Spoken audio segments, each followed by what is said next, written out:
अमेरिकी राष्ट्रपति डोनाल्ड ट्रम्पले इरानमा एक सफल रेस्क्यु अपरेसन सम्पन्न गरी आफ्ना नागरिकहरूलाई सकुशल फिर्ता ल्याएको दाबी गरिरहँदा अहिले सतहमा निकै ठूला रहस्यहरू बाहिरिन थालेका छन्। अमेरिकी प्रशासनले आफ्नो अभियान सफल भएको दाबी गरिरहँदा यता पूर्व CIA अधिकारी ल्यारी जोन्सनले यस अपरेसनमा अमेरिकाले ठूलो क्षति बेहोर्नु परेको खुलासा गरेका छन्। उनका अनुसार अमेरिकाका करिब 12वटा अत्याधुनिक विमान र हेलिकप्टरहरू यस अभियानका क्रममा इरानद्वारा खसालिएका छन्। उता इरानले दाबी गरे अनुसार उक्त घटनामा कम्तीमा एकजना अमेरिकी सैनिक मारिएका छन्।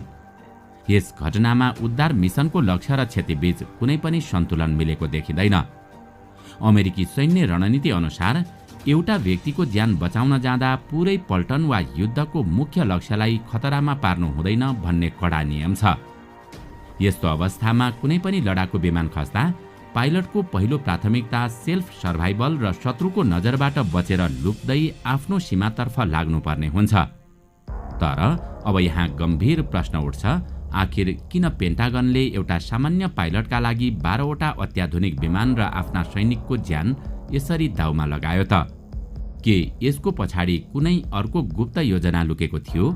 दर्शकवृन्द, आउनुहोस् आजको यस श्रृङ्खलामा हामी भर्खरै अमेरिकाले इरानमा गरेको रेस्क्युको मिसनको पर्दा पछाडि लुकेको वास्तविक रहस्यका बारेमा विशेष चर्चा गर्नेछौँ।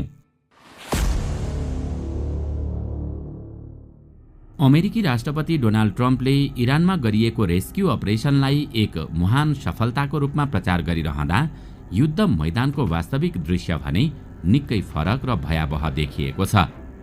व्हाइट हाउसले आफ्ना सबै नागरिकलाई सकुशल फिर्ता ल्याएको दाबी गरे पनि यो अभियानमा अमेरिकाले बेहोर्नु परेको सैन्य र आर्थिक क्षतिको यथार्थ निकै विस्फोटक छ। पूर्व CIA अधिकारी ल्यारी जोन्सन जस्ता विज्ञहरूले सार्वजनिक गरेको तथ्याङ्क अनुसार यो उद्धार कार्यका क्रममा अमेरिकाका साना ठूला गरी जम्मा 12वटा अत्याधुनिक सैन्य विमान र हेलिकप्टरहरू इरानको रक्षा प्रणालीद्वारा ध्वस्त पारिएका छन्। वास्तवमा यो एउटा उद्धार अभियान नभएर युरेनियम डकैतीको प्रयास हो, जसलाई सैन्य विश्लेषकहरूले ट्रम्पको खतरनाक ब्ल्याक अपरेसन भएको बताएका छन्। ट्रम्पको ब्ल्याक अपरेसन। यस उद्धार अभियानको सबैभन्दा रहस्यमय र विवादास्पद पक्ष भनेको अमेरिकी C-130 हर्कुलस विमान इरानको इस्फहान क्षेत्रमा खसालिएको घटना हो।